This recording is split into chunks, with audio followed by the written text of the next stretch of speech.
Hey,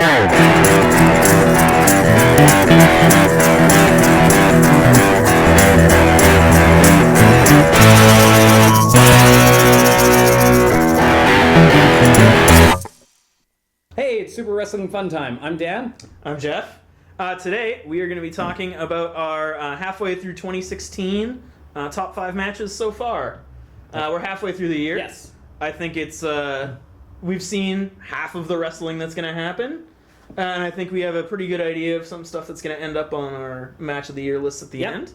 So we decided we're going to take a few minutes today and talk about what we've got ranked in the top 5 so far. Yep.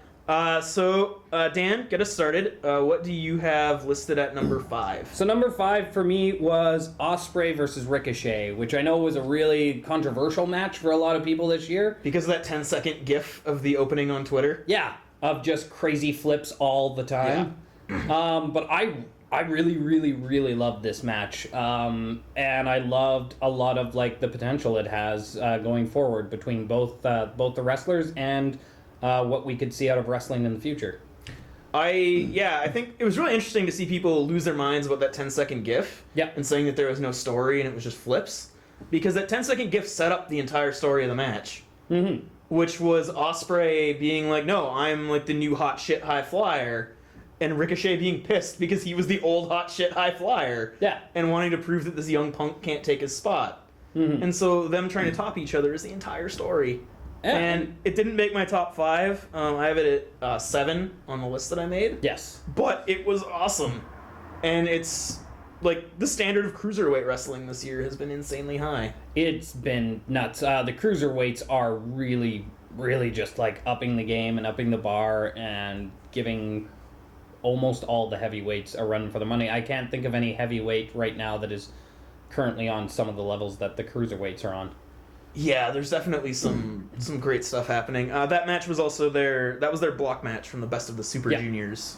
And that's on New Japan's YouTube channel. If you want to check that out. It got so much buzz, they just put it out for free because people were stealing it so much. Yeah, which kind of the way to go. Speaking of New Japan, my number 5 this year is also from New Japan. Yeah. It's from night 4 of the G1 Climax tournament. Mm-hmm. And it is Michael Elgin versus Tetsuya Naito. Which I still have yet to watch, so I can't comment on it all that much. It is. It's another match where the story really carries a lot of really cool action. Yeah. So early on, Naito spends the entire tournament, all of his matches are attacking guys' legs. Yeah. To do this like weird leg lock submission that he's been using. Yeah. Most of Elgin's offense is based on him being like freaky gorilla strong. Mm-hmm. So Naito attacks his knee. Elgin does the most interesting knee cell job I've ever seen. Nice. All of his power moves. Yeah. He's so strong that he can pretend he's buckling his knee without dropping Naito. Jeez. So he's got him up for superplexes and stuff. Yeah. And letting his knee go out while not killing Naito. Jeez. And it's fantastic. And it plays into the finish. Yeah. Elgin's finish is a buckle bomb and then a spinning power bomb. He can't spin properly for the spinning power bomb.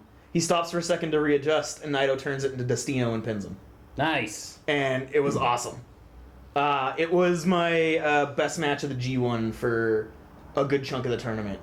I haven't seen the last 4 or 5 days of it. Yeah. And I hear the Okada-Tanahashi match might bump it off the charts for me. But yeah, right now, Elgin and Naito is my number 5. Sounds like a really good match. I'm definitely going to have to check that out. So for my number 4 is Asuka versus Bayley 2, which was pretty recent. Which was the NXT Brooklyn, which was the TakeOver 2. August something. But I really loved the match. I loved their first match, the story that was told over that one of just Asuka being crazy, unbeatable, kicky lady. It's just that is her character. I kick you and no one can beat me. Kicky lady is just the only thing on her business card. Yeah, and she throws in the odd butt bump. Yeah. The butt, as I like to call it. Yeah. Because someone else called it that, and I was like, I'm going to steal that and pretend it's mine. Or the hip attack, as they call it. Yeah. Make it attempt to be not a butt. Not a joke. Yeah. But I loved their first match, but then what I really loved about the second match was not only just the build up to that match, but the build-up of Bayley's redemption, Bayley's trying to get herself back and trying to learn and trying to be better than she was last time, to figure out Asuka. And Asuka going through this whole journey of nobody can beat me, and now I'm just kind of having fun with it and being kind of a prick about it at times. Because right up to the lead up to that match, she was doing very heel things. Like, she would beat the crap out of a newbie and get Bayley to come out and watch her as she just kicked the shit out of this newbie and just be like, look as I murder her. And Bayley was obviously like, that's a bad thing. We just don't murder people for no reason. That's not okay here. And then to lead that into the match where Asuka came with such swagger and confidence and just almost toyed with Bayley, and Bayley, through her grit and determination, just like got Asuka to be like, I need to focus. I need to actually beat this woman because she's not going down. She's not going down the way she should. And even though Bayley ultimately lost, spoilers. Spoilers from a match that happened 2 weeks ago at the time of taping. Yes. And we don't know when this is coming out. Yeah, we This have could no be idea. even This farther. could be like a month away, but whatever. Spoilers for spoiler haters. That's a thing. So anyways, even though Bayley ultimately lost, I loved the show of respect that happened at the end of Asuka going, you know what, like, you didn't beat me, but you impressed me with like your grit, determination. Like the fact that Bayley, off that first finishing kick, Bayley just stood up and screamed at her, and it was just like, oh crap. That's one of my favorite spots in wrestling. Like, eat someone's finisher and Hulk up. Yeah, I love that. And then also to just, instead of Asuka to go like, I don't know what to do, just her be like, I guess finish her again. just did it again, and it worked. Clearly the answer was more kidding. Yeah. But it was such a good match. I loved the whole story told. I agree. I think from an in-ring storytelling perspective, I think it's my favorite thing that WWE has done in 2016. Yes. It's such a compelling story all the way through, and every single thing they do in that match advances the story of Bayley.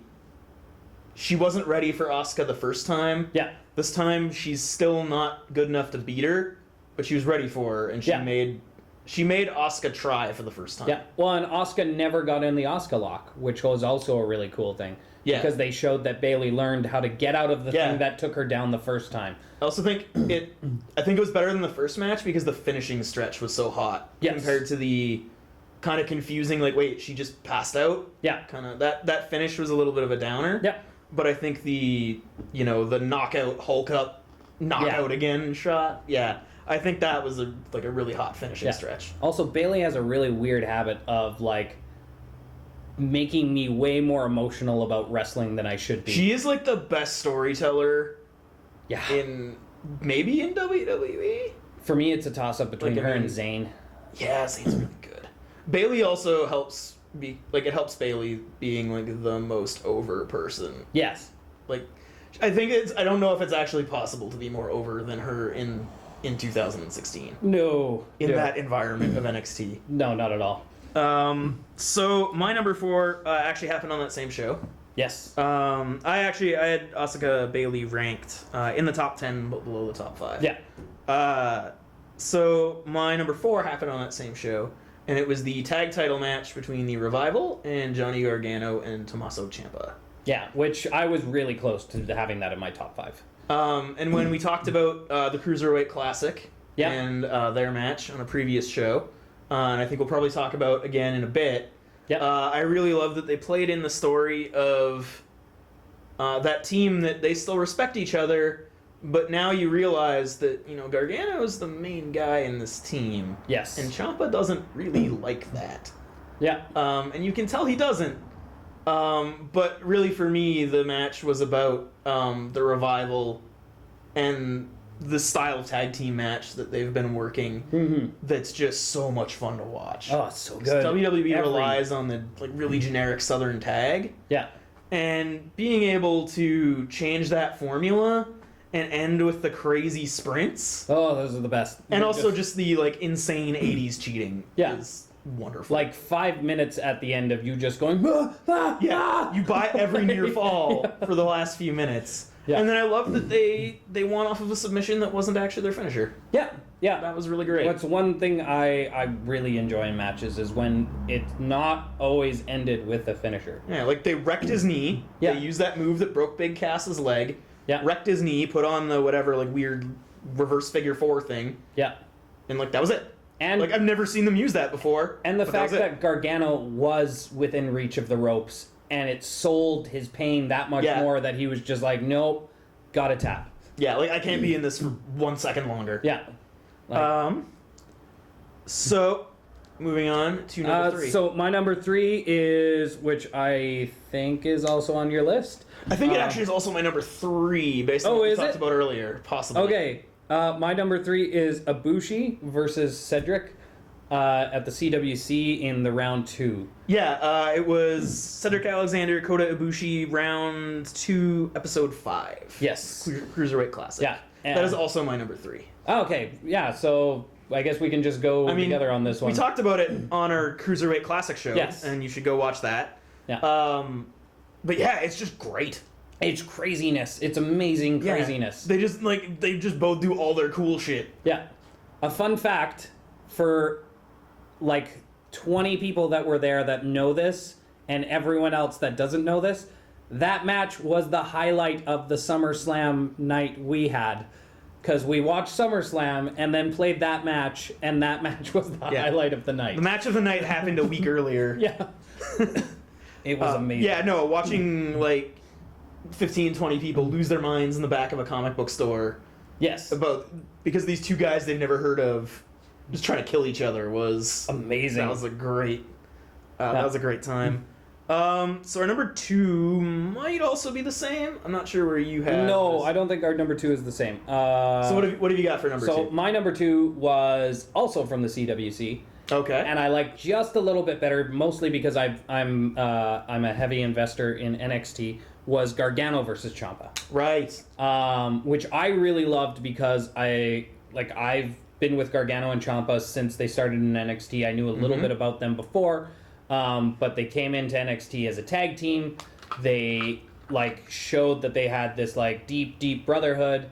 They were best friends. If you follow any NXT or any of those guys on social media, they're constantly posting with each other. It wasn't Ciampa was in Gargano's wedding or something. Yeah, or is going to be. And now they keep glorious bombing. Bobby Roode, and it's amazing. But they've developed this friendship. The two of them went into a singles career for a very brief, weird bit where they both tried to move up the card, and then they got back into a team, and now they're working really good together as a team, and they were moving into the title spot, and then they both got into this tournament, and the build up right before the match of them acknowledging, one, that Gargano is by far the favorite, and the fans love way more. Ciampa is great, but Ciampa's not the fan favorite. Mm-hmm. And then Gargano just saying oh, you're just any other guy when we step in that ring. And Ciampa's that's disrespectful. I am not just any other guy, and I'm going to make you remember me as the guy who made you go out of the tournament. Well, and you'll remember me from that crater I left in your face. Yeah, and then the entire match is just pretty much Ciampa just destroying Gargano, and him getting to that point where he's he knows he has it. Gargano is out of it. He pulls down the knee pad, and he's I'm going to finish him, and then just that brief moment of friendship over... Yeah, you just can't do it. Yeah, over the match, and he pulls the knee power pad of back friendship. Up. Yeah, the power of friendship won out. Well, not won out. He lost. But, yeah, lost it for him. And so just that amazingness, and then showing that Gargano's just, quick-witted, mat technician expertise, was the thing that won it out, because Ciampa did not fully commit to just murdering him in the style that he should have. It was, and then also the end bit of, Gargano reaching out to him leaving, then him Yeah. coming back, and it was And then great. carrying it on through their into tag the title other match that matches, we so- talked about earlier. Yeah. So yeah, that was my number 2. So then my number 2, I think, is your number 1 because it's the Yeah. only thing left, Yeah. and it is Sami Zayn versus Shinsuke Nakamura Yes. from NXT Dallas, Yeah, which love which that match. is interestingly like the only great Nakamura match from NXT at this point. Balor and Nakamura was good. Was it? But it was I've only seen the Takeover Nakamura matches. Balor and Nakamura was it suffered from Zayn and Nakamura. All of his matches have. It's because Balor and Nakamura was probably just as intense and very similar feel, but it carried almost the exact same story and it had a little less weight because when Zayn went into the match, it was like, this is your send-off. Like, Yeah. for sure, this is your send-off. We know you're going on.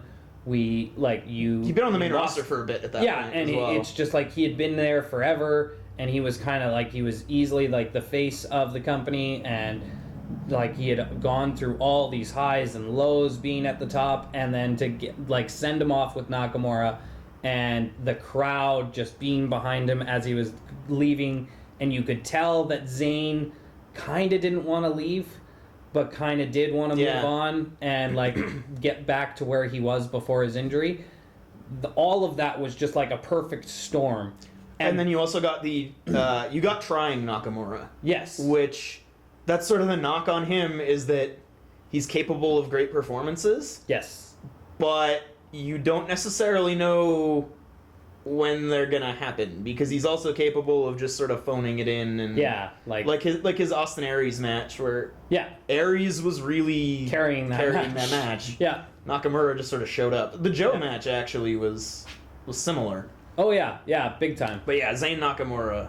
And that's kind of what happened with Nakamura and Balor. Yeah. Balor and Nakamura really went at it. Like, their friendship played a lot into it. At least there it's a guy that Nakamura's worked with But it before, was kind of like, it was basically Nakamura Zayn 2.